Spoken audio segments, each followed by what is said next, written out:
Now we are going to see symbol number 49. It is a microcosmic stellar system, an organic atomic world. Martinus thinks that atoms and molecules are living beings. And now we are down in the super-microcosmos in our body. In atomic physics, we learn about 92 elements, about atoms and electrons. But here we are far below, we are in super-microcosmos. But Martinus still uses the words atomic world because it is a world of particles, just like the atomic world. Martinus has shown here an atom nucleus in the foreground and two electrons. But it is also a whole universe, and you can see it is a little bit blurred here. In the summer night we can also see the Milky Way as a blurred white band over the sky, but that is in the background. Here in the foreground, Martinus says it could also be a sun and two planets. He says it doesn't matter if you call it a sun or two planets, or you call it atomic nucleus and two electrons. The main thing is that it is particles down in super-microcosmos. And Martinus talks about that our thoughts are also made of some material. There is thought power, and our thoughts are built up by energies. And there are physical and non-physical energies. We, for example, we are living in the physical world. We are incarnated beings.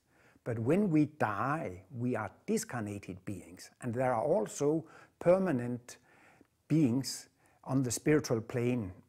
Sometimes people call them angels. But Martinus is talking about a spiritual world with perfect living beings. So we are discarnated when we are dead between two physical lives and when we are in the spiritual world more or less permanently. So we can understand from our world that we can be influenced by the spiritual worlds. There are guardian angels that have an influence on the physical plane, and Martinus is also talking about the principle of world redemption, that there are world redeemers, world saviors that are coming and planting a new culture on planet Earth. Here on the physical plane, we are very influenced by the spiritual world. In the same way, our thoughts are also made up by physical matter and spiritual matter. But this is in super-microcosmos.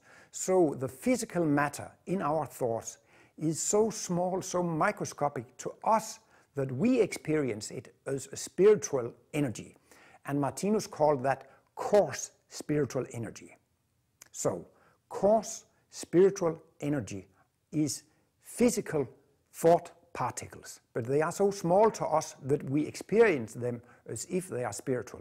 And then there is a pure spiritual matter. So when we are thinking, we have a pure spiritual matter, but this pure spiritual matter has an influence on the coarse spiritual matter.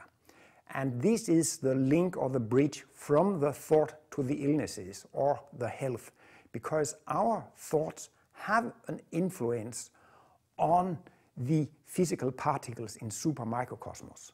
If, for example, I had a wound on my hand, it could not be cured here in mesocosmos. Then it has to be cured by going down into microcosmos, super-microcosmos, and when we are having the right thoughts, it can have its influence on the coarse spiritual matter, which is physical, and then it turns up to mesocosmos, and then I can become healed.